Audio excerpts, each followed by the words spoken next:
Millionaire CEO offers reward for his 100,000 lost suitcase. The honest woman's only request left him shocked. Hello, viewer. Thanks for joining us. Leave a like and share your thoughts in the comments, along with the city you're watching from. Now let's continue with the story. The 42nd floor of the Callahan Technologies building hummed with the quiet efficiency of serious money being made. Floor-to-ceiling windows offered a commanding view of Manhattan's skyline. But Maxwell Callahan rarely looked up from his screens long enough to appreciate it. 3 monitors displayed real-time stock prices, quarterly projections, and acquisition targets. His world was measured in numbers, and the numbers were always good. "Mr. Callahan, your car is here for the airport." His assistant, Jennifer's voice, came through the intercom with practiced professionalism.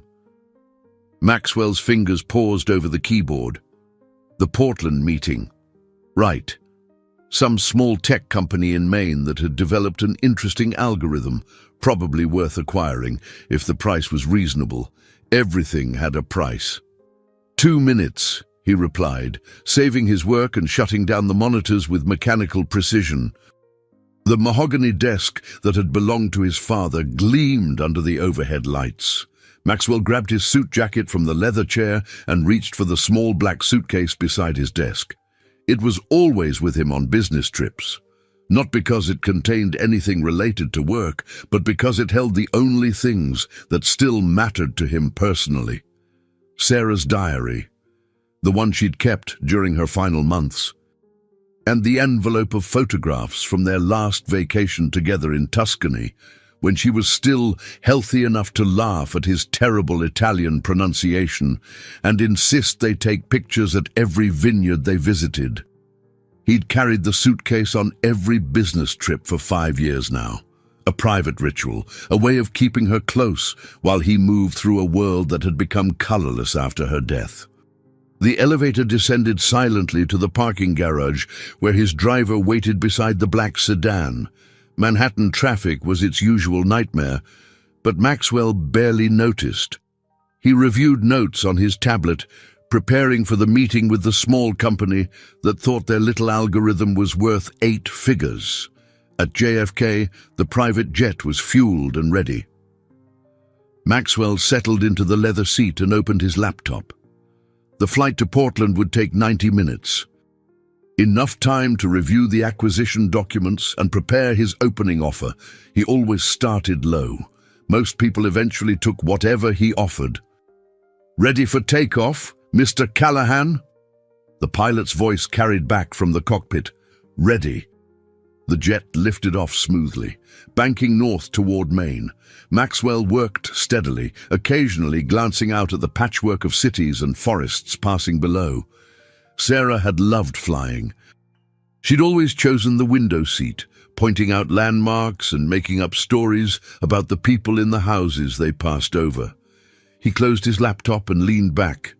Sometimes the memories caught him like this, unexpected and sharp. 5 years should have been enough time to dull the edges, but grief had its own timeline. The plane touched down at Portland International just after 2 o'clock. A rental car waited at the terminal, GPS already programmed for the address in the industrial district where Quantum Solutions rented a small office space. Maxwell had done his research. The company consisted of 3 MIT graduates who'd burned through their startup capital and were now desperate enough to consider his offer. The meeting went exactly as expected. The 3 young men, Maxwell couldn't bring himself to think of anyone under 30 as truly adult, presented their algorithm with nervous enthusiasm. It was actually quite impressive. A new approach to data compression that could revolutionize cloud storage, worth more than they realized, but not as much as they hoped. "We're looking for a partnership," the lead developer said. His name was something with too many syllables that Maxwell hadn't bothered to remember. "Someone who understands the technology and wants to help us grow." Maxwell smiled, the smile that had closed 1,000 deals. I understand the technology better than you might think, and I understand the market even better. Here's what I'm prepared to offer." He slid the contract across the table. The number at the bottom made all three men blink. "This is for complete acquisition," the young man said slowly. "As we were hoping to maintain some control." "Control is expensive," Maxwell interrupted. "This offer gives you enough money to start over with your next idea, or retire to a beach somewhere. Your choice." The meeting dragged on for another hour, but Maxwell knew he'd won the moment they saw the number. Everyone had a price, even idealistic MIT graduates with dreams of changing the world. By 6 o'clock, the preliminary agreement was signed. Maxwell shook hands with his new employees. He never thought of acquisitions as partnerships and walked back to his rental car. The small suitcase sat on the passenger seat where he'd left it. He never let it out of his sight during business meetings. The drive back to the airport should have taken 20 minutes. But Portland's evening traffic was heavier than expected, and construction on the interstate added another delay. Maxwell drummed his fingers on the steering wheel and checked his watch. He'd already called ahead to have the plane prepared for departure. At the airport, he returned the rental car and walked quickly toward the private aviation terminal. His phone buzzed with emails from Jennifer about tomorrow's schedule: a board meeting at 9, lunch with potential investors, a conference call with the London office. The usual choreography of high-stakes business. He was reviewing quarterly reports on his tablet when the announcement echoed through the terminal. "Ladies and gentlemen, due to severe weather moving into the New York area, all flights to metropolitan airports are temporarily suspended. We apologize for the inconvenience and will provide updates as conditions improve." Maxwell looked up from his screen. Through the terminal windows, the sky was clear. But weather in Maine meant nothing if storms were hitting New York. He called his pilot. "How long?" he asked when Mike answered. "Could be a few hours, Mr. Callahan, maybe longer. This system's moving slowly, and JFK is showing zero visibility right now." Maxwell closed his eyes and felt the familiar tightness in his chest that came with losing control of a situation. He hated delays, hated the helpless feeling of being stuck somewhere he didn't want to be. "I'll be in the lounge," he said. The private aviation lounge was comfortable enough, with leather chairs and complimentary food that pretended to be gourmet. Maxwell found a quiet corner and tried to work, but concentration eluded him. Other stranded passengers talked quietly or stared at their phones. The weather reports on the television showed an angry red mass of storms crawling across the northeast. 3 hours passed, then 4. Maxwell's frustration grew with each delayed departure announcement. He called Jennifer twice to reschedule tomorrow's meetings, then gave up and told her to clear his entire morning. "Should I book you a hotel room in Portland?" she asked. "No, this storm will clear eventually." But it didn't. By 11 o'clock, the terminal was nearly empty except for a handful of other stranded passengers and the cleaning crew. Maxwell had exhausted his patience and most of his phone battery. The storms were expected to continue through the night. He gathered his things and walked toward the exit, thinking about hotels and rental cars and the general inconvenience of weather that couldn't be bought or negotiated with. His laptop bag hung from his shoulder, his suit jacket draped over his arm. It wasn't until he was halfway to the taxi stand that he realized something was wrong. The suitcase. The small black suitcase that had been beside his chair in the lounge. Maxwell stopped walking so abruptly that a woman behind him nearly collided with him. He turned and half ran back toward the terminal, his chest tight with a panic he hadn't felt since the night Sarah died. The lounge was empty except for the cleaning crew.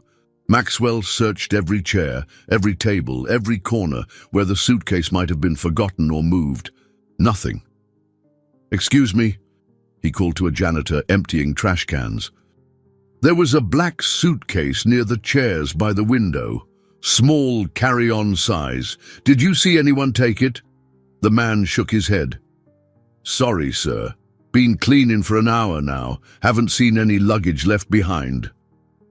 Maxwell's hands shook as he pulled out his phone and called airport security. A bored-sounding officer took his information and promised to check the lost and found in the morning. In the morning. As if Sarah's diary and their last photographs together could wait until morning. He spent the next 2 hours retracing every step, talking to everyone who might have seen anything, the desk clerks, the food service workers, the other stranded passengers who were still waiting. No one remembered seeing his suitcase. No one had noticed anyone carrying something that didn't belong to them.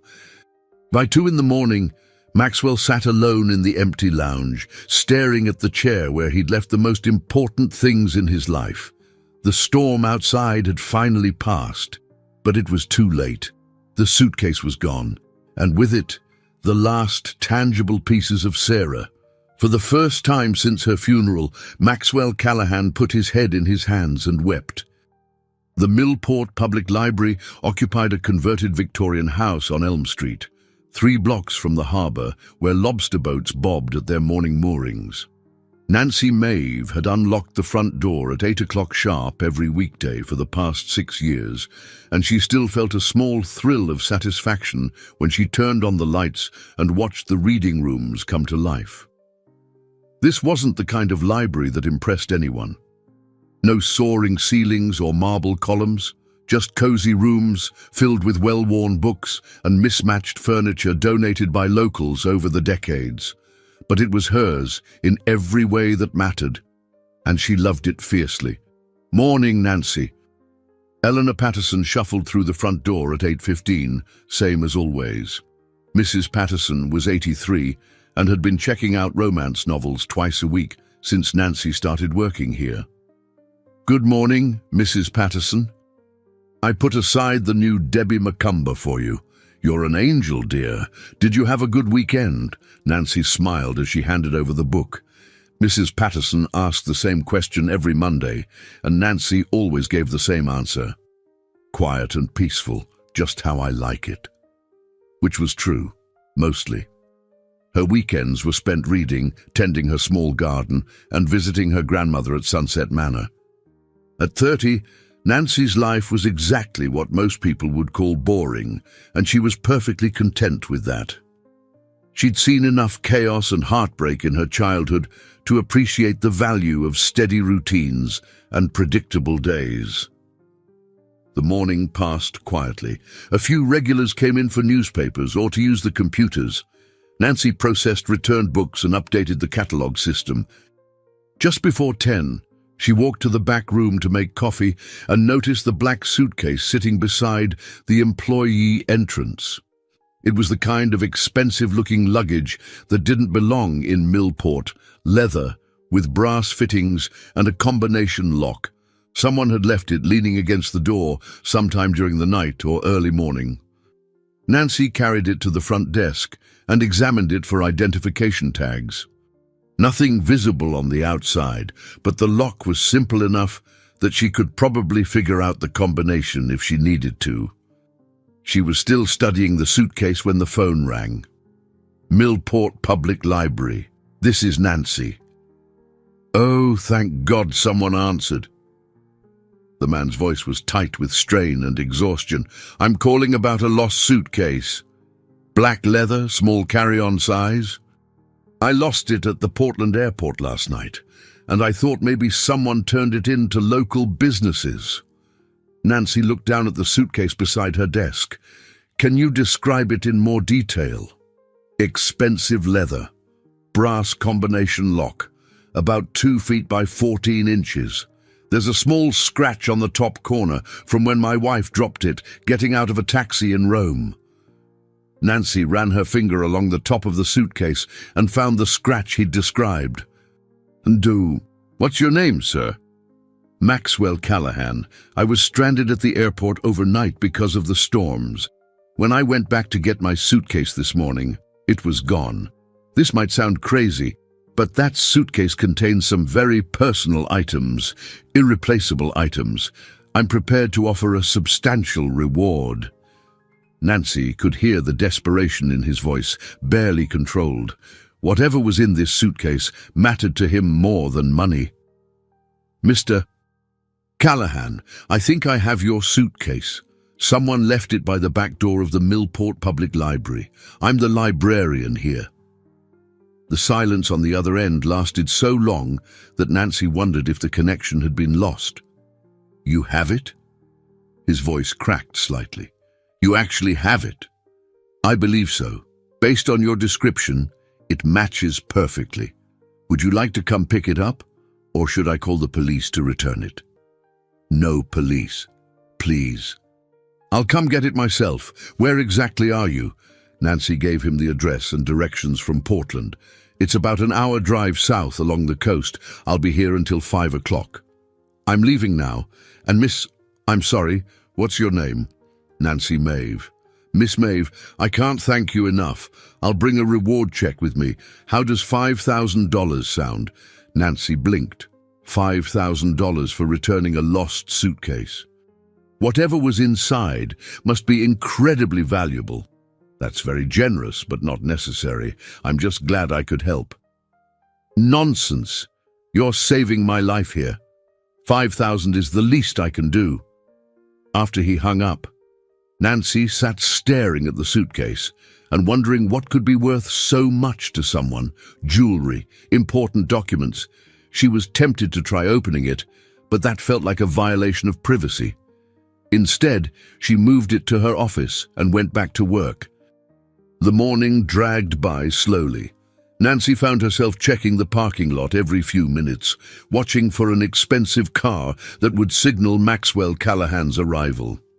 She'd looked him up online after their phone call and found dozens of articles about his business success. Pictures showed a handsome man in his late 30s with dark hair and serious eyes, worth several $100 million according to the financial magazines. What was someone like that doing in Maine? And how had his suitcase ended up behind the Millport Library? Just after noon, a black sedan pulled into the small parking lot behind the building. Nancy watched through her office window as a man got out, straightening his suit jacket and looking around with the expression of someone who'd never been in a town this small before. Maxwell Callahan was taller than his photos suggested and more tired-looking. His dark hair was disheveled, and there were shadows under his eyes that spoke of a sleepless night. He moved with the controlled energy of someone accustomed to being in charge, but there was something vulnerable in his expression as he approached the library's front door. Nancy met him at the entrance. "Mr. Callahan!" "Miss Maeve, thank you so much for calling." His handshake was firm but brief, and his eyes immediately searched the room. "Is it really here?" "My suitcase? It's in my office. Would you like to verify that it's yours before I give it to you?" She led him back to her small office, where the black suitcase sat on the chair beside her desk. Maxwell's entire body seemed to relax when he saw it. "That's it. That's definitely it." He reached for the combination lock with trembling fingers, turned the dials, and opened the case. Nancy tried not to look, but she couldn't help seeing what was inside. A leather-bound journal, an envelope of photographs, and a few other small personal items, nothing that looked particularly valuable, certainly nothing worth $5,000. Maxwell lifted the journal with the careful reverence of someone handling a holy relic. He opened it briefly, his eyes scanning a page of handwritten text, then closed it and held it against his chest. "My wife's diary," he said quietly. "She died 5 years ago. This is from her final months." He looked up at Nancy with eyes that were bright with unshed tears. "I thought I'd lost her all over again." Nancy felt her throat tighten with unexpected emotion. "I'm so sorry for your loss." Maxwell nodded and carefully placed the journal back in the suitcase, then reached into his jacket pocket. I brought you a check, as promised. $5,000.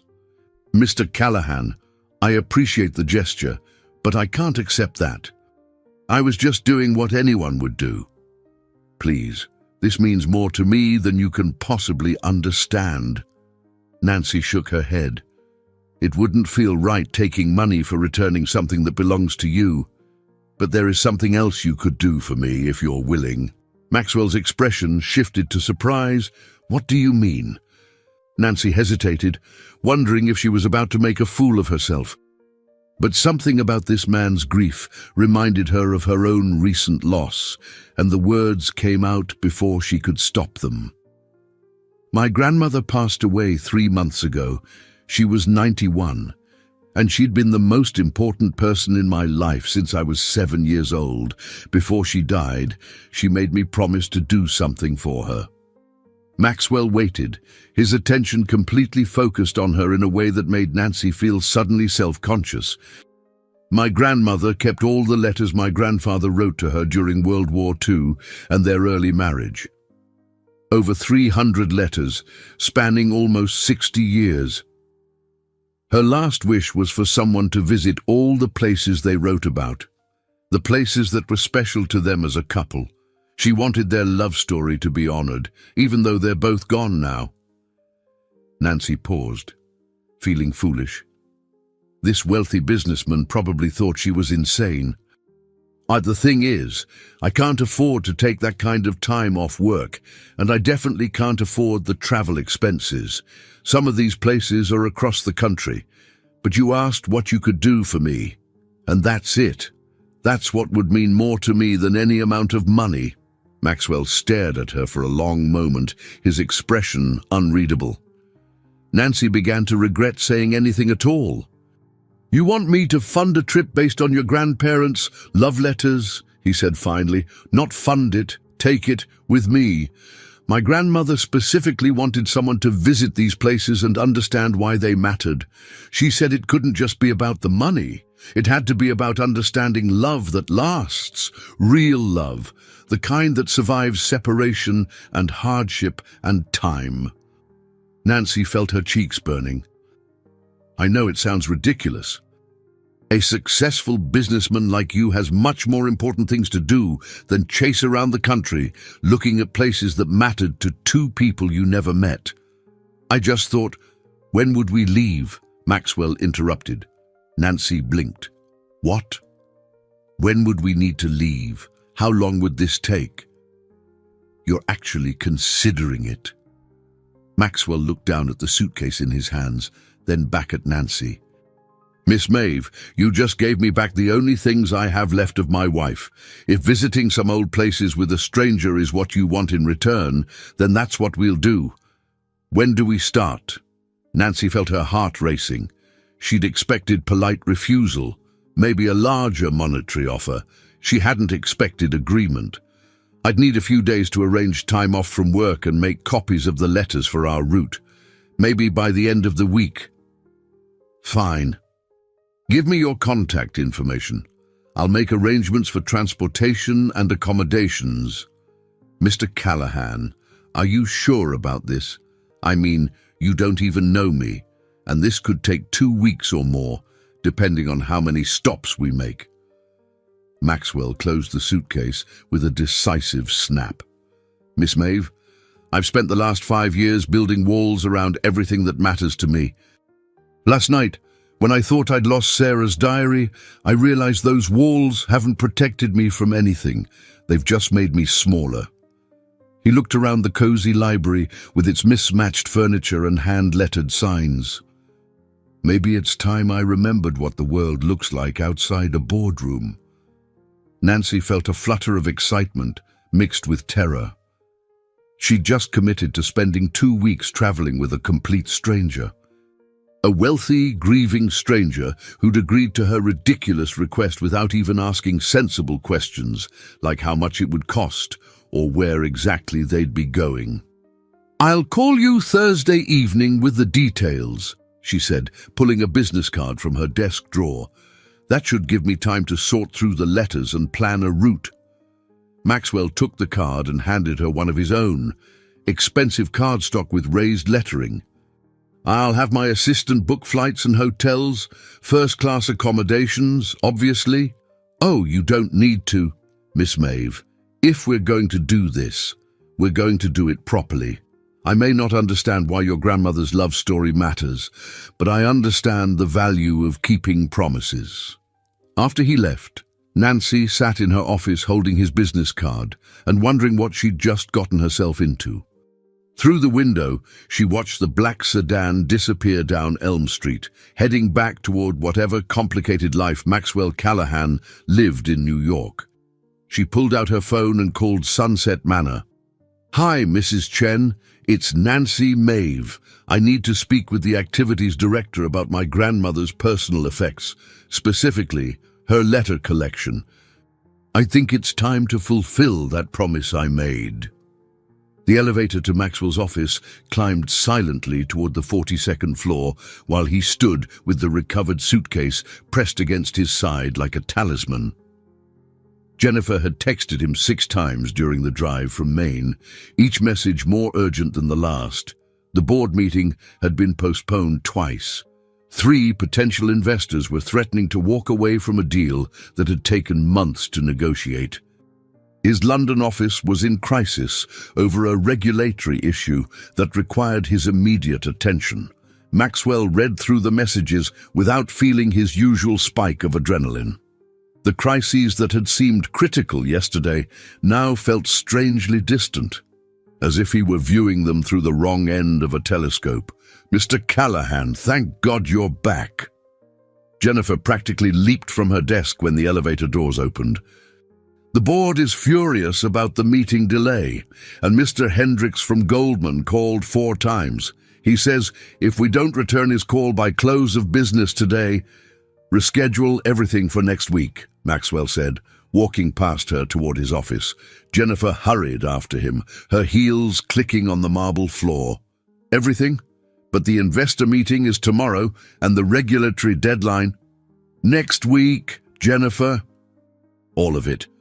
Maxwell set the suitcase on his desk and turned to face his assistant. "I need you to book travel arrangements. 2 people, departing Friday. I'll have the itinerary for you by tomorrow evening." Jennifer's mouth opened and closed without sound. In 12 years of working for Maxwell Callahan, she'd never seen him postpone anything. He was the man who'd flown to Tokyo with pneumonia rather than miss a crucial negotiation. "Sir, I don't understand." "Where are you going? For how long?" Maxwell sat heavily in his leather chair and looked out at the Manhattan skyline. From this height, people on the sidewalks looked like ants, their individual struggles invisible and insignificant. He'd spent years in this office making decisions that affected thousands of lives, moving millions of dollars with keystrokes and phone calls. But sitting in a small-town library that morning, listening to Nancy Maeve talk about her grandmother's letters, he'd felt more connected to something real than he had in 5 years. "I'm taking a trip with someone who reminded me what I've forgotten," he said finally. Jennifer waited for more explanation, but Maxwell had turned back to his computer screens and was already lost in thought. She retreated to her desk, shaking her head and wondering if her boss had suffered some kind of breakdown. Maxwell spent the rest of the afternoon making calls, systematically cancelling or postponing every commitment on his calendar for the next 3 weeks. Some people were understanding. Others were furious. A few threatened to take their business elsewhere. "Let them," Maxwell said, when Jennifer warned him about a particularly important client's reaction. "But if their loyalty depends on my being available every moment of every day, then we don't have the kind of relationship I want anyway." By evening, Maxwell's calendar was clear for the first time since Sarah's death. He sat alone in his office as the sun set over Manhattan, thinking about Nancy Maeve's grandmother and the 300 letters that chronicled a lifetime of love. Sarah would have understood. She'd always said Maxwell worked too much, cared too much about deals and acquisitions and numbers that changed every day. She'd wanted to travel more, see more of the country beyond the cities where his business took him. "There's a whole world out there that doesn't revolve around quarterly profits," she'd told him once. "Don't you want to see it?" He'd promised they'd take that trip after the next big acquisition closed, after the IPO launched, after the market stabilized, always after, and then Sarah got sick, and there was no more after. Maxwell opened the small suitcase and carefully lifted out his wife's diary. The leather cover was worn soft from handling, and several pages had bookmarks where she'd marked passages that were particularly important to her. He opened to a random page and read her careful handwriting. "Maxwell is working late again tonight. I know the Singapore deal is important, but I wish he could see that time is the one thing we can't buy more of. I love him for his ambition, but I worry he's going to wake up someday and realize he spent all his energy acquiring things that don't love him back. I found some letters in Mom's attic today, notes Daddy wrote to her during the war, 50 years old, and they still made me cry. Real love leaves traces, doesn't it? It echoes through time in ways that stock portfolios and bank accounts never will. I hope Maxwell and I leave that kind of echo." Maxwell closed the diary with trembling hands. Sarah had been right about everything, as usual. He'd spent 5 years since her death, accumulating more wealth, more success, more of everything except what actually mattered. And now a stranger in a small Maine town was offering him the chance to understand what his wife had been trying to tell him. He picked up his phone and dialed Nancy Maeve's number. "Hello!" Her voice was warm and slightly breathless, as if she'd been rushing to answer. "Miss Maeve, it's Maxwell Callahan. I've cleared my schedule for the next 3 weeks. How many stops are we planning to make?" Nancy set down her phone and stared at the pile of yellowed envelopes spread across her kitchen table. 312 letters, to be exact. She'd spent the last 2 days organizing them chronologically and mapping out the locations mentioned in her grandparents' correspondence. 3 weeks, she murmured to herself. Maxwell Callahan had cleared 3 weeks of his schedule for a complete stranger's request. The magnitude of that commitment was both thrilling and terrifying. She picked up the first letter in the sequence, dated June 15th, 1943.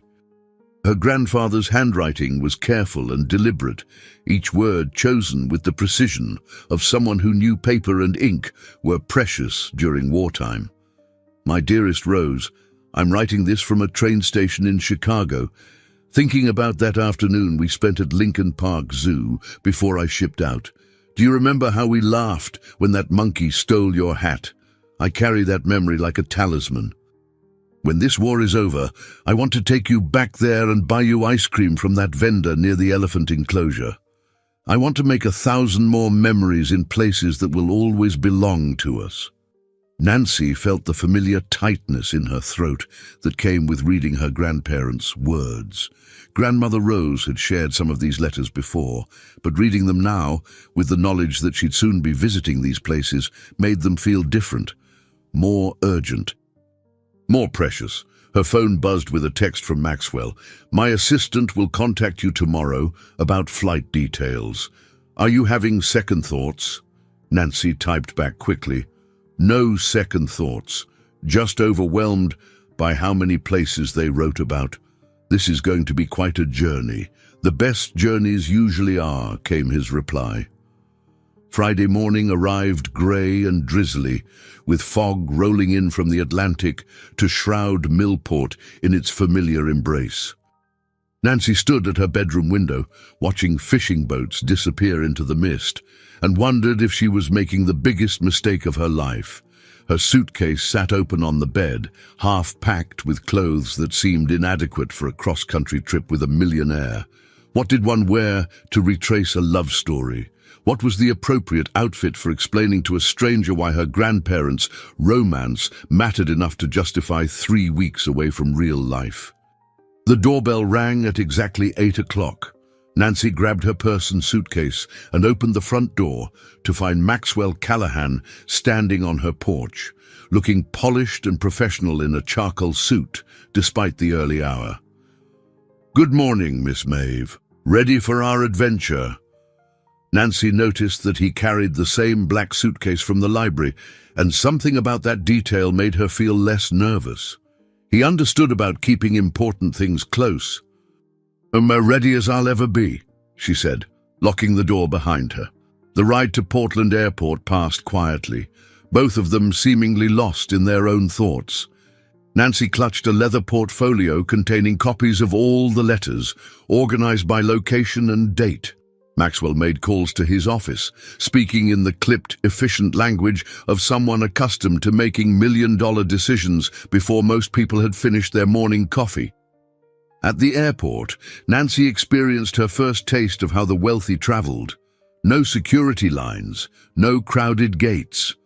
They were escorted to a private terminal where a sleek jet waited on the tarmac.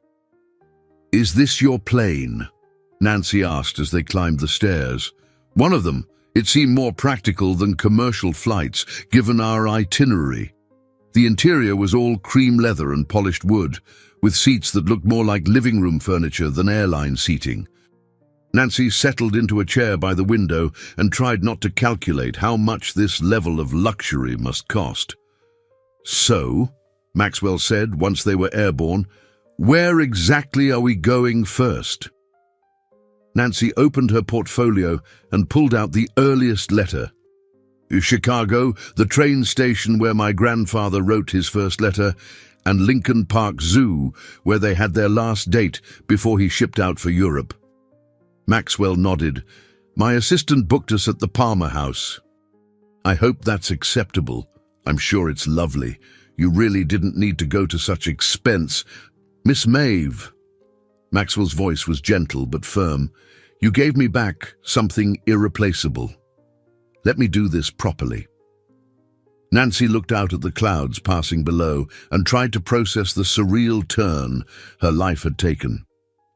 3 days ago, she'd been a small-town librarian whose biggest decision was which books to feature in the monthly display. Now she was flying in a private jet with one of the richest men in America, embarking on a journey that would take them across the country in pursuit of her grandparents' love story. "Can I ask you something?" she said. "Of course. Why did you really agree to this? I mean, you could have just written me a check for whatever this trip costs and been done with it. Why take 3 weeks out of your life for people you never met?" Maxwell was quiet for so long that Nancy began to think he wouldn't answer. When he finally spoke, his voice was softer than she'd heard it before. "My wife used to say I lived my entire life in the future tense, always planning the next acquisition, the next deal, the next milestone. She wanted us to travel together, see the places that weren't connected to business. I kept promising we'd do it someday." He looked out the window. "Someday never came. When she got sick, all we had were the places we'd talked about visiting but never seen." Nancy felt her heart contract with sympathy. "I'm sorry. Your grandmother was 91 when she died. She had 60 years of shared memories with your grandfather. They created a whole geography of love, places that belonged to them, experiences that defined their relationship. That's something I never gave Sarah and myself." Nancy understood then. This wasn't really about her grandparents' love story. It was about Maxwell's regrets, and maybe his hope that understanding someone else's successful love might teach him something about his own loss. "The letters will show you what real love looks like," she said quietly, "if you're ready to see it." Maxwell met her eyes. "I think that's exactly what I need to learn." Chicago's Union Station bustled with the same energy it had possessed in 1943, though the soldiers were gone, and the urgency was different now. Nancy and Maxwell stood on the platform where her grandfather had written his first wartime letter, watching modern travelers hurry toward their own destinations. "He was 22, Nancy said, reading from the letter in her hands. "Just a kid, really. But listen to this part. I know we've only been married 6 months, but I feel like I've loved you my whole life. Every mile this train carries me away from you is a mile. I'll have to travel back to get home to where I belong." Maxwell listened intently, his expression thoughtful. How long were they apart? 18 months. He served in France and Germany, and she worked in a munitions factory in Detroit while he was gone.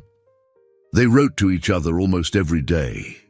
They walked through the station slowly, Nancy sharing excerpts from the early letters while Maxwell absorbed the words with the focused attention he usually reserved for merger documents. There was something different about him here, Nancy noticed. The sharp edges of his business persona seemed softer in this place where thousands of love stories had begun and ended. "The zoo is next," Nancy said as they emerged into the Chicago afternoon. That's where they had their last date before he shipped out. Lincoln Park Zoo was crowded with families and school groups, the sounds of children's laughter mixing with animal calls. Nancy and Maxwell found the elephant enclosure mentioned in the letter, though the old ice cream vendor had long since been replaced by modern concession stands. "Oh, there," Nancy pointed to a bench near the elephant habitat. "That's probably where they sat when that monkey stole grandmother's hat." Maxwell smiled, the first genuinely relaxed expression Nancy had seen from him. "Did your grandfather ever tell that story?" "Thousands of times. Every anniversary, every birthday, every time we visited the zoo when I was little. He'd point to that exact spot and say, 'That's where I knew I was going to marry your grandmother,' when she laughed instead of getting mad about her hat." They sat on the bench and watched families pose for photos with the elephants in the background. Nancy pulled out another letter, dated 2 weeks after the zoo visit. This one he wrote from Camp Pendleton before shipping out. "Rose, I keep thinking about how you looked when you laughed at that monkey. Pure joy, like nothing in the world could touch you. I'm going to carry that picture of you in my mind through whatever comes next. And when I get home, I'm going to spend the rest of my life making sure you have reasons to laugh like that every day." Maxwell was quiet for a long moment. He kept that promise. Every single day for 60 years, even when grandfather was dying, he was still trying to make her laugh. She said the last thing he did was tell her a terrible joke about a monkey and an elephant. "Your grandmother must have been extraordinary." Nancy smiled. She was. But I think the extraordinary thing was how they chose to love each other. It wasn't just the big romantic gestures. It was the daily decision to keep choosing each other, even when things got difficult. Maxwell thought about Sarah, about how their relationship had been consumed by the urgency of building his business empire. They'd loved each other desperately, but had they chosen each other daily? Had he made her laugh enough? Had he given her enough reasons to feel joy? "The next stop is Detroit," Nancy said, consulting her itinerary. "That's where my grandmother worked while he was overseas. She wrote to him from a boarding house near the factory." "How many cities are we visiting?" 12, if we follow their complete story. Chicago, Detroit, then smaller towns where they lived during different periods of their marriage. The last stop is Bar Harbor, Maine, where they honeymooned and where they celebrated their 60th anniversary 6 months before he died. Maxwell nodded. "Then that's where we'll go?" Detroit had changed dramatically since Rose Maeve worked in the Willow Run bomber plant, but traces of the old industrial neighborhood remained. Nancy and Maxwell walked past abandoned factories and revitalized lofts, reading letters that described a young woman's determination to support the war effort while missing her husband desperately. "She lived here," Nancy said, stopping in front of a narrow brick building that had been converted to artist studios. Mrs. Henderson's boarding house, 23 women, all with husbands or boyfriends overseas. Maxwell examined the building, trying to imagine it as it had been 70 years earlier. What did she write about this place? Nancy found the relevant letter. "This is from October 1943. James, the work is hard and the hours are long, but I'm proud to be doing my part. Mrs. Henderson makes us say grace before dinner and tell one good thing that happened that day. Last night I said my good thing was getting your letter. Tonight it will be the same thing, and tomorrow night too, if the mailman is kind to me."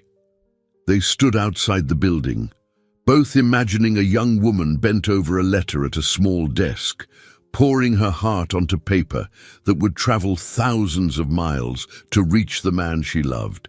She was stronger than she knew, Maxwell observed. She had to be, but look at this. Nancy flipped to another letter. Under this one, she wrote after getting news that his unit had been in heavy fighting. "I won't pretend I'm not scared, James.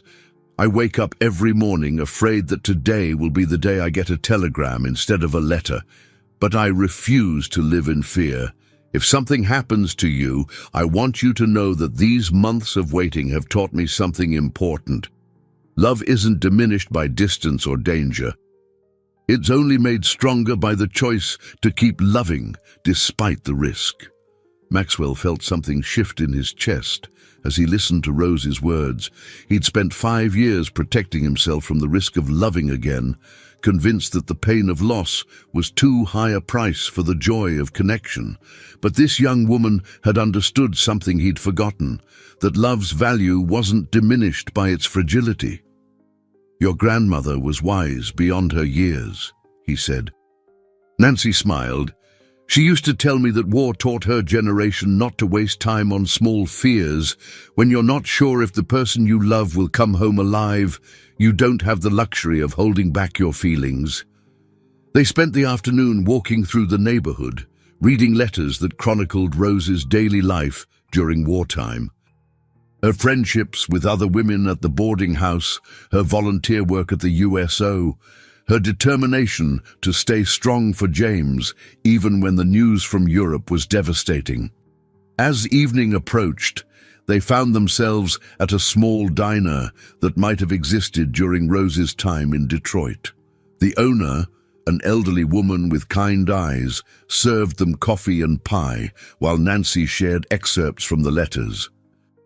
"My grandmother lived through the Depression and World War II, Nancy explained to the woman.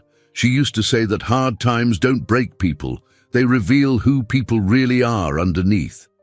The diner owner nodded knowingly.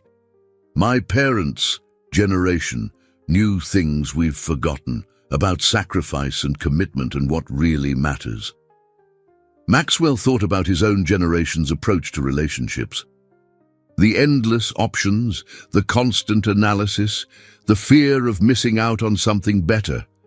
His parents had been married for 47 years before his father died, but Maxwell had never really examined what held them together through decades of ordinary days. "Where to next?" he asked as they walked back to their hotel. "Kansas. A small town called Cedar Falls, where my grandfather was stationed briefly after the war ended, but before he came home. And then Iowa, where they lived for their first year of marriage." Maxwell nodded, surprised by how much he was looking forward to the next stop. For the first time in 5 years, he wasn't thinking about quarterly projections or acquisition strategies. He was thinking about a young couple who'd built a life together, one letter, one choice, one day at a time. "Nancy," he said, as they reached the hotel, "thank you for letting me be part of this." She looked at him with surprise. "Thank you for making it possible. I never could have done this alone." But as they rode the elevator to their respective floors, both of them were beginning to understand that this journey was becoming something neither of them had expected. It wasn't just about honoring the past anymore. It was about discovering what the future might hold. Cedar Falls, Kansas, was the kind of town that time had politely declined to change. Main Street still featured a barbershop with a spinning pole, a 5 and dime store, and a cafe where the pie was homemade and the coffee strong enough to wake the dead. Nancy and Maxwell drove their rental car slowly through streets that looked almost exactly as they had in 1946. According to the letter, Grandfather was stationed at the temporary demobilization center just outside town, Nancy said, consulting her map. He wrote to grandmother every day for 6 weeks while he waited for his discharge papers. They found the site where the center had been, now converted to a small industrial park. Nothing remained of the military buildings, but Nancy had brought a photograph that showed rows of temporary structures where thousands of soldiers had waited to return to civilian life. "This letter is from his second week here," Nancy said, sitting on the hood of their rental car. "Rose, I know I should be happy that the war is over and I'm finally coming home, but I'm scared. What if I don't remember how to be a husband? What if the war changed me too much? What if you look at me and see a stranger?" Maxwell was studying the photograph, trying to imagine the organized chaos of thousands of young men processing out of military service. "How did your grandmother respond to that?" Nancy flipped through her copies until she found Rose's reply. She wrote back, "James, of course the war changed you. It changed me too. We're not the same people who said goodbye at Union Station. But we're still the people who choose to love each other, and that's all we need to start building our life together. Smart woman. The smartest. But look at this next part. This is what I really wanted you to hear." Nancy cleared her throat and read, "I've been thinking about what kind of marriage I want us to have. Not the kind where we pretend nothing bad ever happened, or where we try to go back to being who we were before. I want the kind of marriage where we help each other become who we're meant to be next, where we're brave enough to keep growing together instead of just trying to hold on to what we used to have." Maxwell felt the words hit him like a physical blow. That was exactly what he'd been doing since Sarah died, trying to hold on to what they'd had instead of allowing himself to grow beyond it. He'd built a shrine to their relationship and locked himself inside it. "Your grandmother understood something most people never figure out," he said quietly. "What's that?" "That love isn't about preserving the past. It's about creating the future together." Nancy studied Maxwell's profile as he stared across the empty field. There was something different about him today. A softness that hadn't been there in Chicago or Detroit. The letters were affecting him in ways she hadn't anticipated. "The next stop is Iowa," she said. "And that's where they lived for their first year of marriage, a little farming town called Millerville. How did they end up there?" Nancy pulled out another letter. "Grandfather got a job teaching at the local high school while he figured out what he wanted to do with his life. They rented a tiny apartment above the pharmacy. Grandmother said it was the happiest year of their marriage because they had so little money that all they could afford to do was talk to each other." Maxwell laughed, a real laugh that transformed his entire face. "That's probably not a bad foundation for a marriage." "No, it's not. Want to hear about their first fight?" "Definitely." Nancy found the letter she was looking for. "This is from grandmother to her sister back in Detroit. Martha, James, and I had our first real argument last night. About money, of course. He wants to spend our savings on a used car so I don't have to walk to the grocery store. I want to save every penny for his college tuition. We both got so frustrated that we ended up shouting at each other, and then we both started laughing because we realized we were fighting about who got to sacrifice more for the other person." "How did they resolve it?" "They bought the car. Grandmother said she learned that sometimes love means letting the other person take care of you, even when you're perfectly capable of taking care of yourself." Maxwell thought about Sarah's frequent complaints that he never let her help with the business, never asked for her advice about important decisions. He'd thought he was protecting her from stress, but maybe he'd been protecting himself from vulnerability. "I think I'm beginning to understand why your grandmother wanted these places visited," he said. "She wanted someone to see how love actually works on a daily basis, not the greeting card version, but the real thing." Nancy felt a flutter of something she couldn't quite name. Maxwell wasn't just listening to her grandparents' story anymore. He was absorbing it, letting it change something inside him.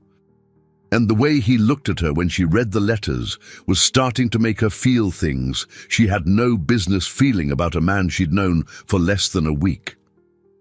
"We should probably get going," she said, sliding off the hood of the car. "Iowa is still 3 hours away." As they drove through the Kansas countryside, Nancy found herself stealing glances at Maxwell. The sharp-edged businessman from New York was gradually being replaced by someone more thoughtful, more present. The letters were working their magic on him, just as Grandmother Rose had somehow known they would. But Nancy was beginning to suspect that the magic was working on her too. Millerville, Iowa, population 847, welcome visitors with a hand-painted sign and a main street that looked like a movie set from the 1950s. Nancy and Maxwell checked into the town's only bed and breakfast, a Victorian house run by a woman named Agnes, who seemed to know the history of every building within a 50-mile radius. "The old pharmacy where your grandparents lived," Agnes said when Nancy explained their mission. "Oh, honey, that building's been gone for 20 years, but I can show you exactly where it was, and Mrs. Muller next door knew your grandmother. She's 93 now, but sharp as a tack." That evening, Agnes introduced them to Mrs. Muller, who invited them onto her porch for lemonade and stories about the young couple who'd lived above the pharmacy in 1946. "Rose was the prettiest thing you ever saw," Mrs. Muller recalled, her eyes bright with memory, "and so in love with that husband of hers. They'd walk down Main Street every evening, holding hands and talking like they were the only two people in the world." Nancy pulled out one of her grandmother's letters from that period. She wrote about those walks. "James and I have started a tradition. Every evening after dinner, we walk to the end of Main Street and back, and we tell each other about our day, not just the facts, but how things made us feel. What we worried about, what made us happy, what we dreamed about. By the time we get home, it's like we've lived through the day together instead of separately." Mrs. Muller nodded. They were always talking, those two. At the grocery store, at church, at the school events, never seemed to run out of things to say to each other. Maxwell thought about his own marriage, about how he and Sarah had often gone days communicating only about schedules and logistics. When had they stopped really talking to each other? "Did they seem happy?" Nancy asked. "Oh, child, they were the happiest poor people you ever saw. Didn't have 2 nickels to rub together, but they acted like they'd won the lottery every day." After Mrs. Muller went inside, Nancy and Maxwell walked down Main Street, following the route her grandparents had taken every evening. The storefronts had changed, but the basic layout of the town remained the same. "Can I ask you something personal?" Nancy said as they reached the end of the street. "Of course. What was your marriage like? With Sarah?" Maxwell was quiet for several steps.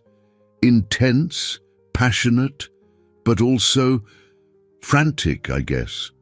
We were both so focused on building the business, on reaching the next milestone. We loved each other desperately, but we were always rushing towards some future version of our lives that never quite arrived." Nancy nodded.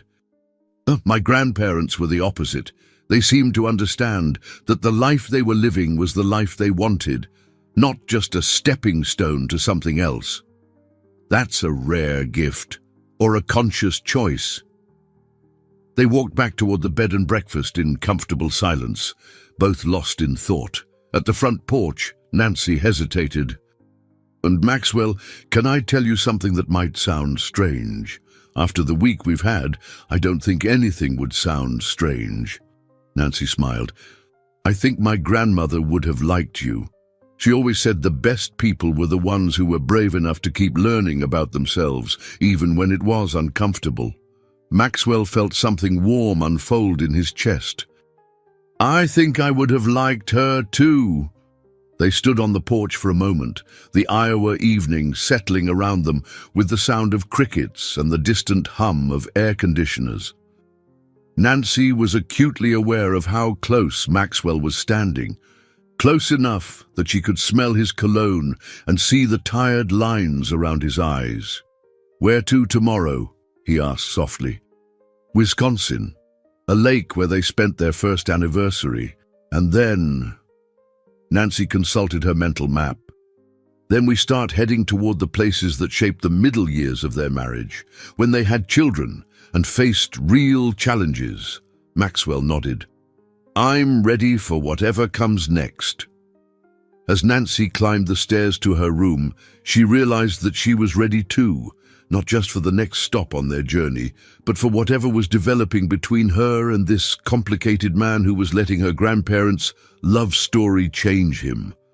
She was falling for Maxwell Callahan, and she had no idea what to do about it.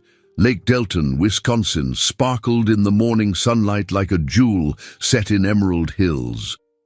Nancy and Maxwell stood on the dock where her grandparents had celebrated their first anniversary in 1947, reading the letter Rose had written to her sister about that weekend.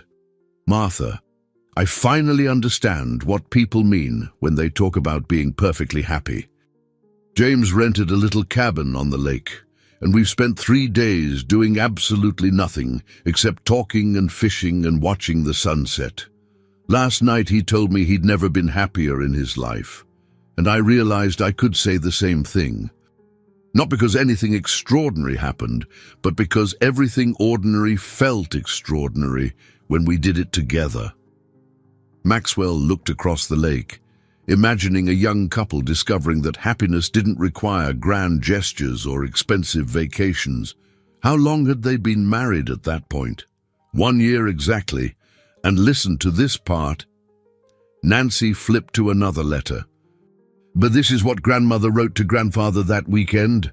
I know we promised each other forever when we got married, but sitting here with you now, forever doesn't feel long enough. I want 1,000 lifetimes with you, James. I want to grow old and then figure out how to love each other in whatever comes after this life." Did your grandfather save her letters too? Every single one. After he died, we found them bundled together in his desk drawer, tied with the same ribbon she'd used on their wedding bouquet. Maxwell felt a sharp pang of loss. He'd kept some of Sarah's notes and cards, but nothing like this comprehensive chronicle of a shared life. Their relationship had been documented in business trips and public events, not in quiet letters that captured the dailiness of love. "I think I'm starting to understand what your grandmother wanted," he said. "What do you mean?" Maxwell was quiet for a moment, organizing his thoughts. She wanted someone to witness what they'd built together, not just the big moments, the wedding, the anniversaries, the births of children, but the small daily choices that made their love story real.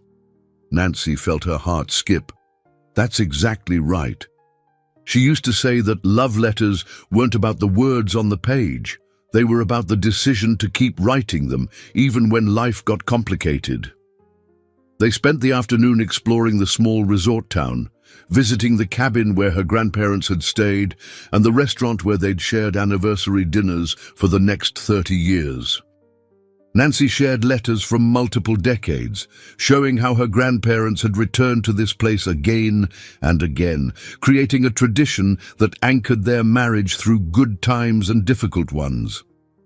"This is from their 10th anniversary, Nancy said, as they sat in the same restaurant booth her grandparents had always requested. "James, 10 years ago, I thought I knew what love was. I was so young and naive.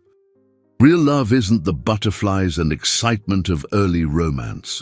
It's the decision to keep choosing each other when the butterflies have settled into something deeper and more reliable. It's knowing that this person will show up for you, day after day, year after year, regardless of what life throws at you." Maxwell thought about his own understanding of love, how it had been shaped by intensity and passion rather than reliability and daily choice. Your grandparents were unusually wise, or maybe they just lived long enough to figure out what worked. Nancy hesitated, then decided to be brave. Can I ask you something? Always. Do you think you'll ever want to love someone again? After Sarah. The question hung between them like a bridge. Neither was sure they were ready to cross. Maxwell stared out at the lake, thinking about the walls he'd built around his heart and whether they were protecting him or imprisoning him. A week ago, I would have said no, he answered honestly. I thought loving Sarah was the only love story I was meant to have. But listening to your grandparents' letters, seeing how they kept growing together instead of just holding on to the past. He met Nancy's eyes. I'm beginning to think maybe I've been confusing grief with loyalty. Nancy felt something flutter in her chest. What do you mean? I mean, maybe honoring Sarah's memory doesn't require me to stop living. Maybe it requires me to live more fully, the way she always wanted me to. The conversation was interrupted by their waitress, an elderly woman who'd been working at the restaurant for 40 years and remembered serving Rose and James Maeve on multiple occasions.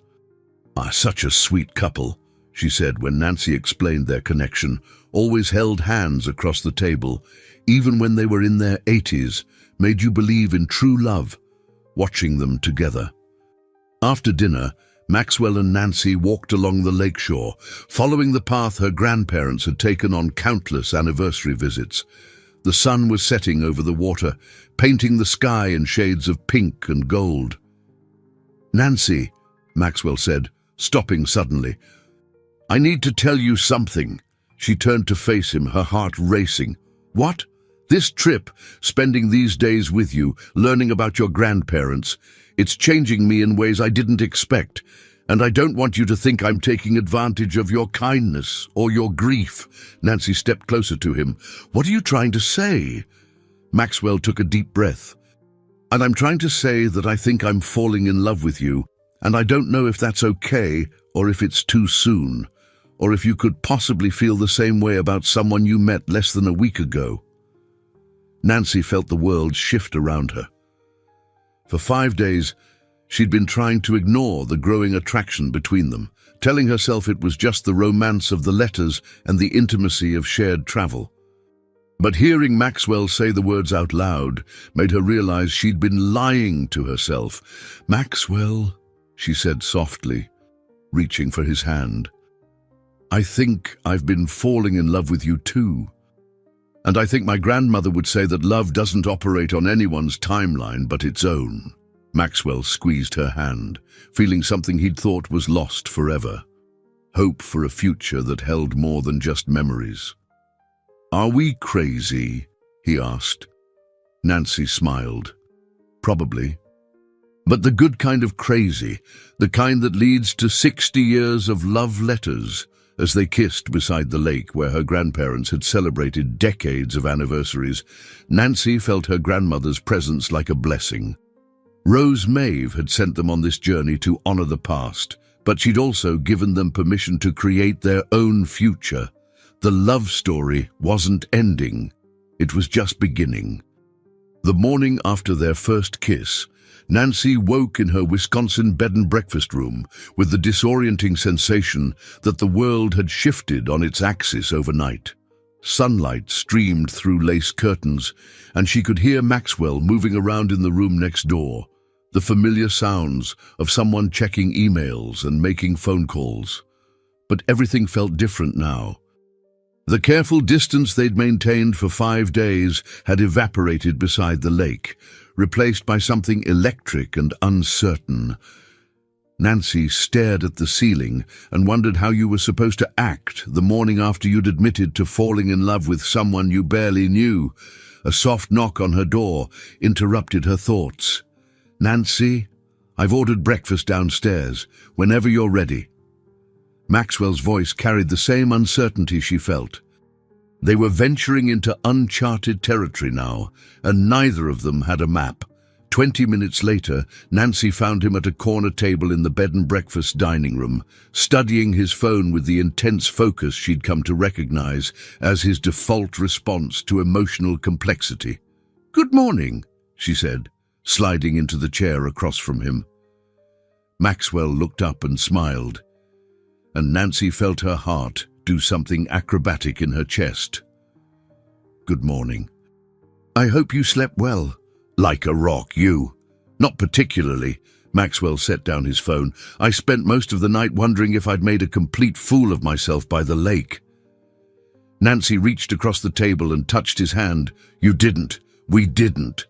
Some of the tension left Maxwell's shoulders.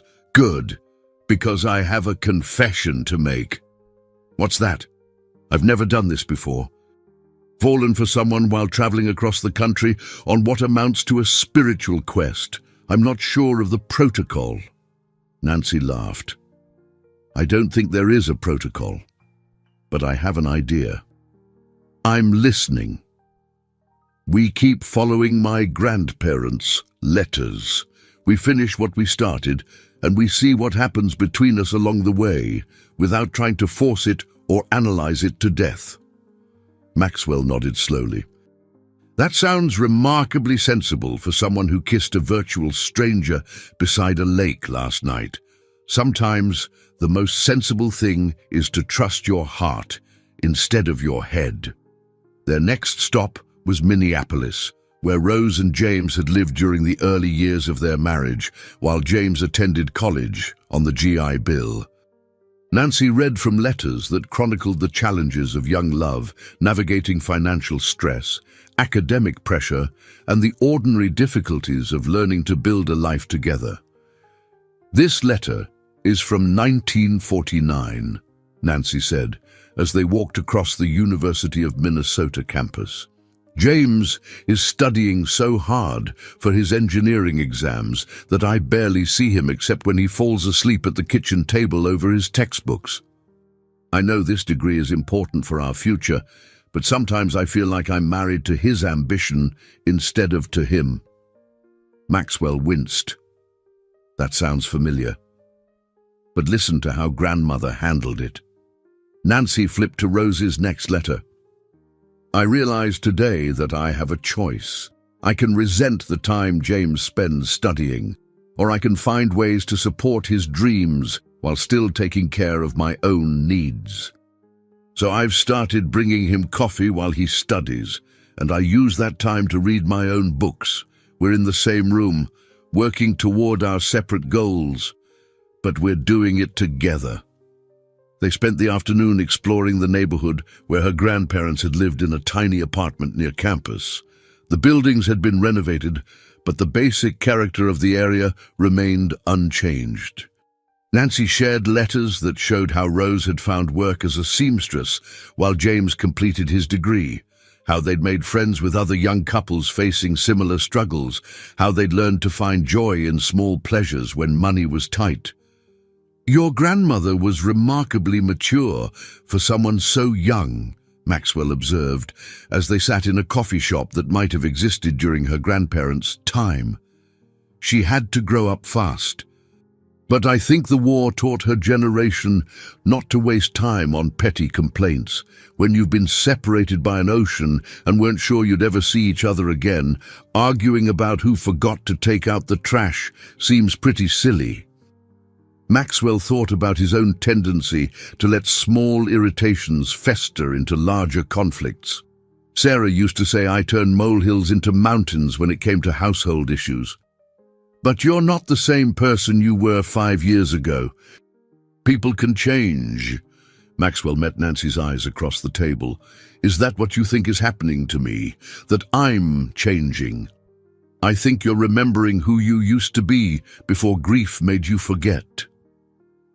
That evening, they had dinner at a restaurant overlooking the Mississippi River.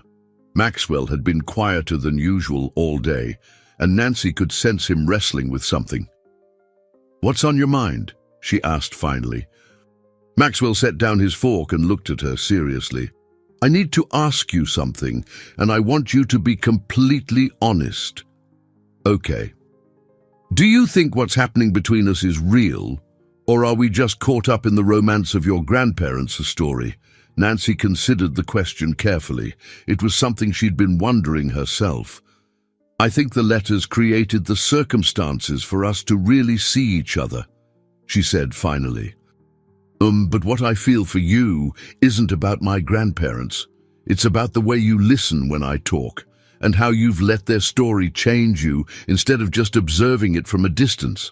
It's about how you make me feel like the most interesting person in the room, even when we're talking about people who died before you met me. Maxwell felt something tight in his chest loosen. And what do you feel for me? Nancy took a breath. And I feel like I've been waiting my whole life to meet you, and I didn't even know I was waiting. Maxwell reached across the table and took her hand. Nancy, I need you to know something. When Sarah died, I thought my capacity for love died with her. These past 5 years, I felt like I was just going through the motions of living. But being with you, learning about what your grandparents built together, it's like someone turned the lights back on. I know. I can see it in your face. But I'm scared, Maxwell continued, scared that I've forgotten how to be in a relationship. Scared that I'll hurt you the way I hurt Sarah by always putting work first. Scared that this is too good to be true. Nancy squeezed his hand. Maxwell, fear is just evidence that what we're feeling matters. If it didn't matter, we wouldn't be scared of losing it. The next morning brought the first real test of their newfound relationship. Maxwell's phone rang at 6 a.m. with a call from his assistant Jennifer, her voice tight with barely controlled panic. Mr. Callahan, I'm sorry to bother you, but we have a situation. The Singapore deal is falling apart. The investors are threatening to pull out unless you're in New York for a meeting tomorrow morning. And the SEC has questions about the Quantum Solutions acquisition that require your immediate attention. Nancy watched Maxwell's face change as he listened, saw the businessman reassert himself over the man who'd been falling in love beside a Minnesota river. How bad is it? Maxwell asked. Bad.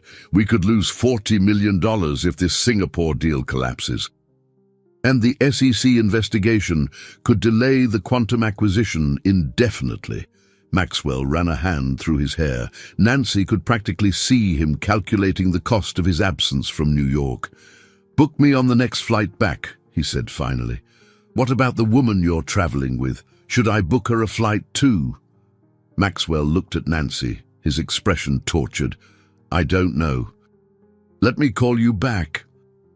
After he hung up, Nancy waited for him to explain, though she'd heard enough to understand the situation. I have to go back to New York, Maxwell said. There are crises that require my personal attention, deals that could fall apart if I'm not there. Nancy nodded, keeping her expression carefully neutral. How long will you be gone? I don't know. Could be a few days, could be a week. These things are unpredictable. And our trip, Maxwell looked away. Maybe we could continue it later, after I get these fires put out. Nancy felt something cold settle in her stomach. This was exactly what she'd feared would happen. Maxwell would remember his real life and realize that chasing her grandparents' love story across the country was a luxury he couldn't afford. Or maybe, she said quietly, this is just reality reasserting itself. Maybe the last week has been a beautiful break from real life, but now it's time to get back to the way things actually are. Nancy, that's not, isn't it? You have responsibilities in New York, important ones. I have a job to get back to in Millport. Maybe we've been living in a fantasy. Maxwell stood up and began pacing their hotel room. It doesn't have to be fantasy. We can figure this out. How? You live in Manhattan and run a company worth hundreds of millions of dollars. I'm a small-town librarian who makes $30,000 a year. Those aren't differences you bridge with good intentions. Money doesn't matter. Money always matters, Maxwell. Maybe not to you because you have enough of it to buy whatever you want. But I can't just drop my life to fit into yours, and I wouldn't ask you to drop yours to fit into mine. Maxwell stopped pacing and looked at her. So, what are you saying? Nancy felt tears threatening but refused to let them fall. I'm saying maybe we should end this while it still feels magical, instead of letting reality turn it into something disappointing. You don't mean that, don't I? Nancy stood up and began gathering her things. Maxwell, you've been wonderful to travel with, and I'll always be grateful that you helped me honor my grandparents' memory, but I think we both know this was always temporary. Maxwell watched her pack with growing desperation. Nancy, please don't do this. Don't let one phone call destroy what we've found. I'm not destroying anything. I'm just accepting what was always true. We live in different worlds, and this trip has been a brief intersection. But intersections don't last forever. Nancy finished packing and turned to face him. I'm going to take a commercial flight back to Maine. You should go handle your business emergency. Thank you for everything, Maxwell. It's been the adventure of a lifetime.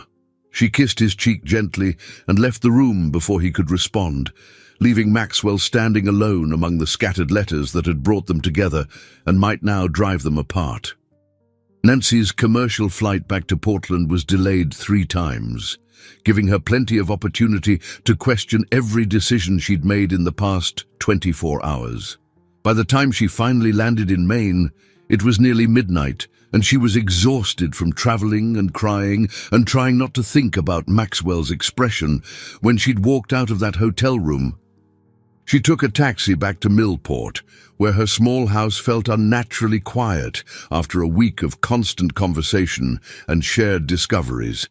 Nancy unpacked mechanically, trying not to think about the way Maxwell had listened to her, read her grandparents' letters, or the way he'd looked at her when he'd said he was falling in love. The next morning, she returned to work at the library, forcing herself back into the routine that had defined her life before Maxwell Callahan's Suitcase had changed everything. Mrs. Patterson came in for her romance novels, the regulars used the computers, and Nancy processed returns and updated the catalog system. But everything felt different now. The life that had seemed perfectly satisfying a week ago now felt small and confined.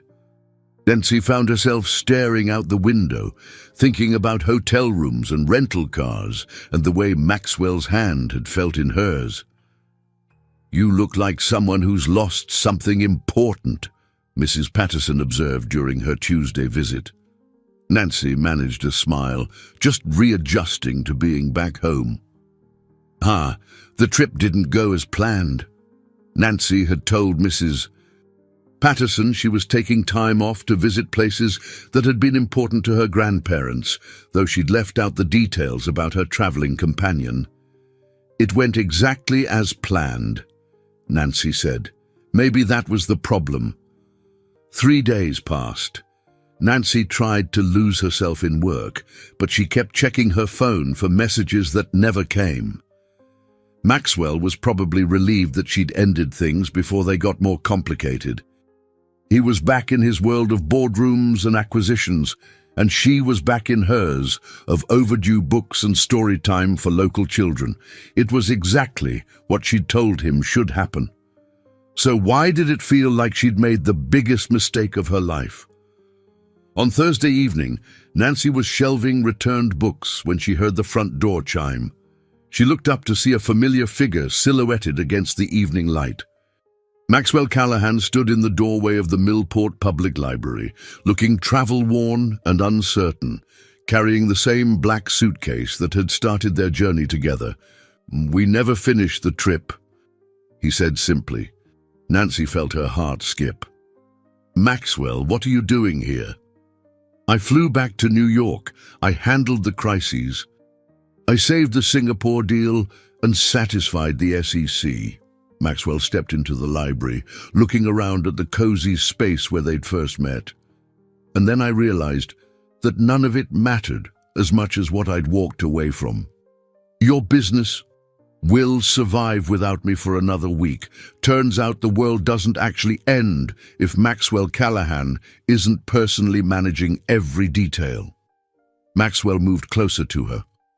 Well, Nancy, I'm sorry I let that phone call make me forget what was important. I'm sorry I made you feel like you were just a distraction from my real life. Nancy felt tears starting. Maxwell, I'm the one who should apologize. I panicked when reality intruded, and I took it out on you. You were right to panic. I was falling back into old patterns, prioritizing crisis management over the people I care about. Maxwell set down his suitcase and reached for her hands. But I'm here now, and I'm asking you to give us another chance to finish what we started. What about your company, your responsibilities? Maxwell smiled.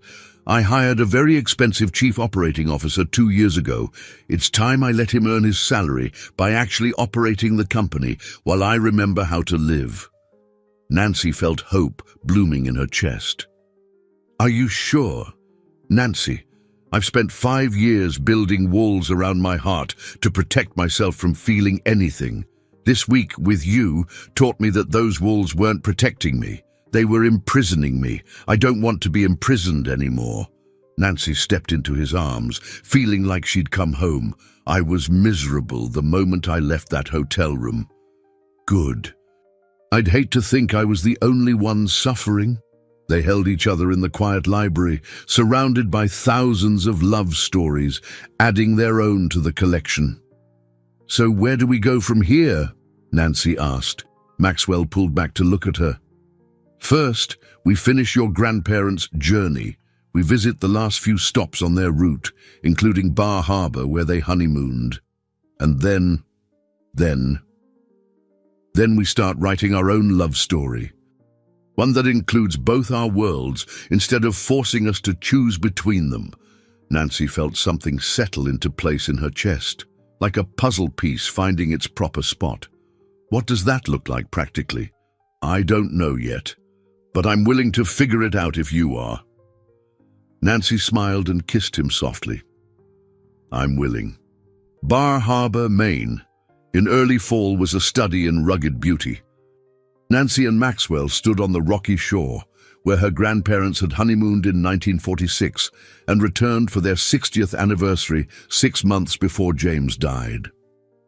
The Atlantic Ocean stretched endlessly eastward, and the air carried the salt tang of adventure and possibility.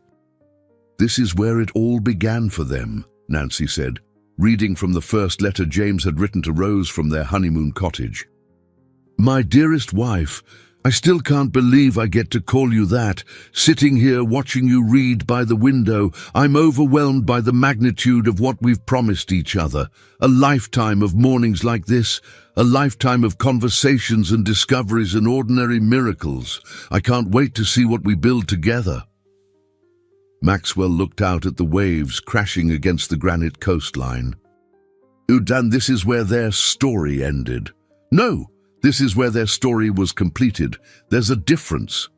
Nancy pulled out the final letter in her collection, written by Rose to James on their 60th anniversary trip to the same cottage.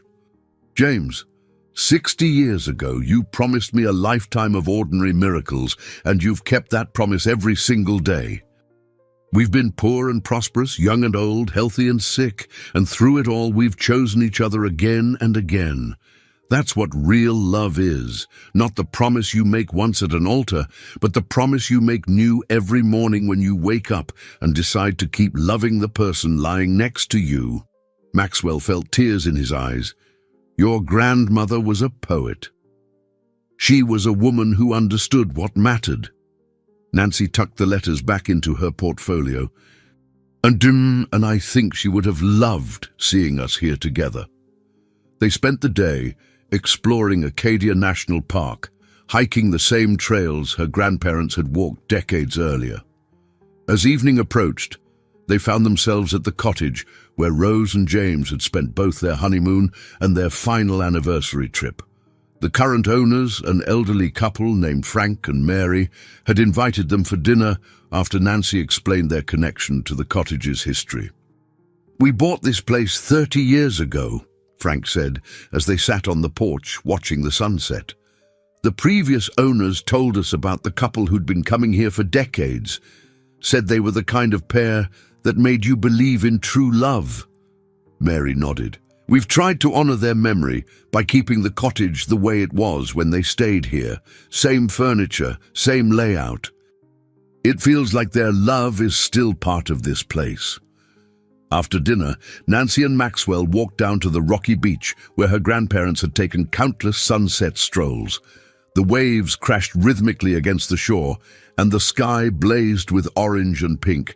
"Nancy," Maxwell said, stopping suddenly, "I have something for you."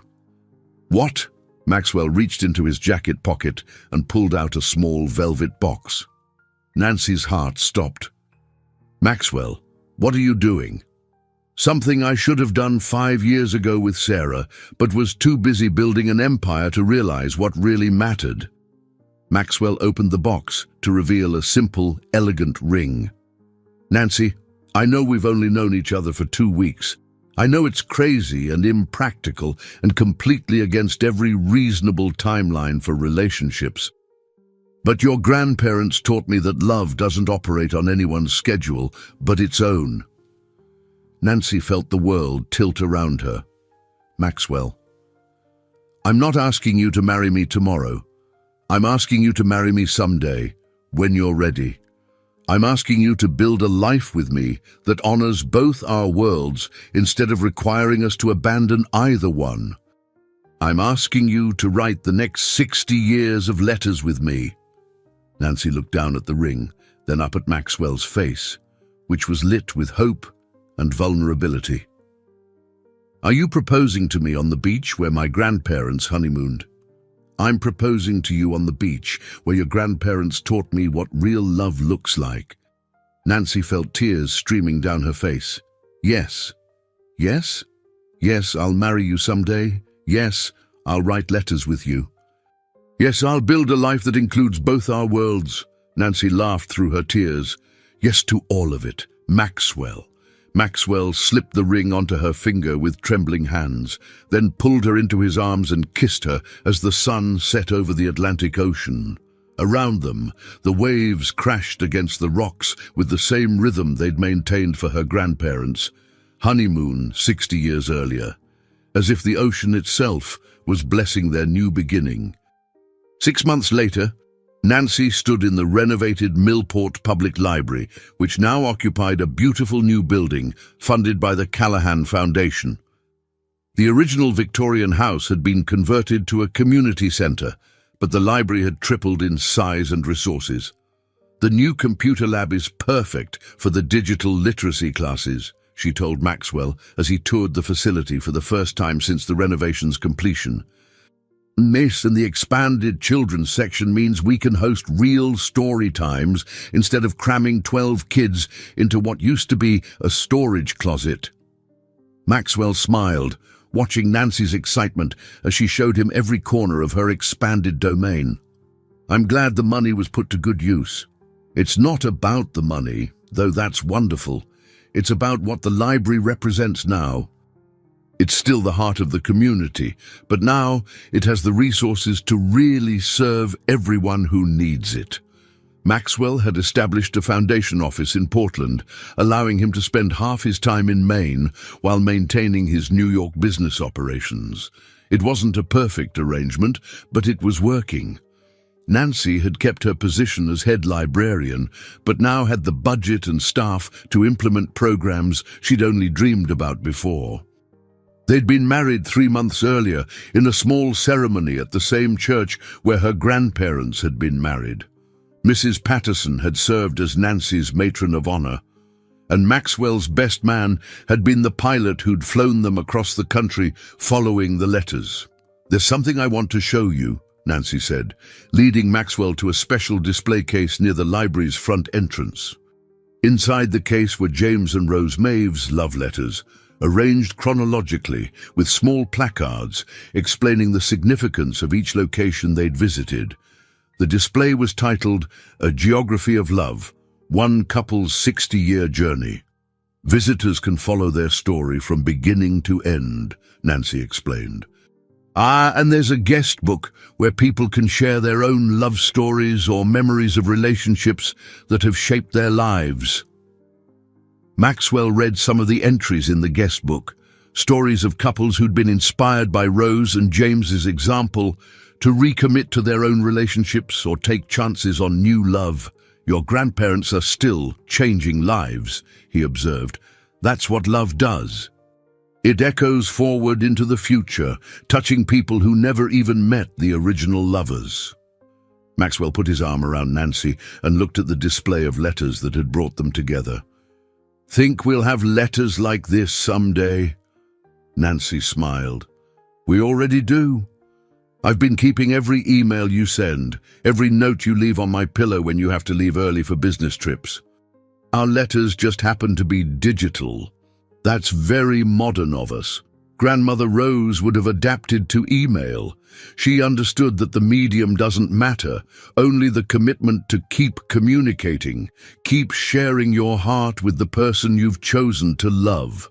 As they left the library that evening, Nancy noticed a young couple sitting on the bench outside, reading letters to each other from a small stack of envelopes. The woman was crying softly, and the man was holding her hand while she read. Think those are love letters? Maxwell asked quietly. I think love letters come in all forms. Some are written on paper, some are spoken, some are just the decision to show up for someone every day. Nancy looked up at her husband. What matters is that people keep writing them, in whatever form works for their story. Maxwell kissed her temple. Ready to go home and write our next chapter? Nancy smiled. Ready. As they walked toward their car, the sun was setting over Millport Harbor, painting the sky in the same shades of pink and gold that had blessed their engagement on a Maine beach 6 months earlier. Behind them, the library glowed with warm light, full of stories that had already been written and space for all the stories yet to come. Their own story was just beginning, but it was already part of something larger. A continuing tradition of people brave enough to love fully, completely, and forever. Just like Rose and James Maeve had taught them, love wasn't a destination you reached, but a journey you chose to take together. One letter, one day, one ordinary miracle at a time. In the distance, church bells chimed the hour, and Nancy squeezed Maxwell's hand, thinking about all the letters they had yet to write. All the places they had yet to visit, all the years they had yet to share. The future stretched before them like an unwritten love story, and they couldn't wait to see how it would unfold. 10 years later, Nancy Callahan stood in the garden behind their Maine cottage, reading a letter that had arrived that morning from a couple in Oregon. The letter was handwritten on cream-colored stationery, the kind that suggested someone had taken time and care with their words. Dear Mr. and Mrs. Callahan, our names are David and Maria Santos, and we visited the love letter display at the Millport Public Library during our vacation last month. We've been married for 15 years, but somewhere along the way, we stopped really talking to each other. Reading about your grandparents, letters reminded us what we'd lost. We've started writing to each other again, real letters, not just texts about grocery lists and soccer schedules. Yesterday, David left a note in my coffee mug telling me 3 things he loves about who I've become since we met. This morning, I wrote him a letter about the dreams we used to share and asked if he still wants to chase them with me. We wanted to thank you for preserving that story and sharing it with the world. Love really does echo forward, just like the placard in your display says. Maxwell emerged from the cottage, carrying 2 cups of coffee, and found Nancy wiping tears from her eyes. Good letter? He asked, settling beside her on the garden bench they'd installed in the spot where roses bloomed every June. The best kind. Nancy handed him the letter to read. The display has generated over 3,000 pieces of correspondence in the past 5 years. People sharing their own stories, couples recommitting to each other, young people asking for advice about love. Maxwell read the letter, smiling at the familiar cadence of people discovering what Rose and James Maeve had understood instinctively. Your grandmother would be amazed by the reach of her story.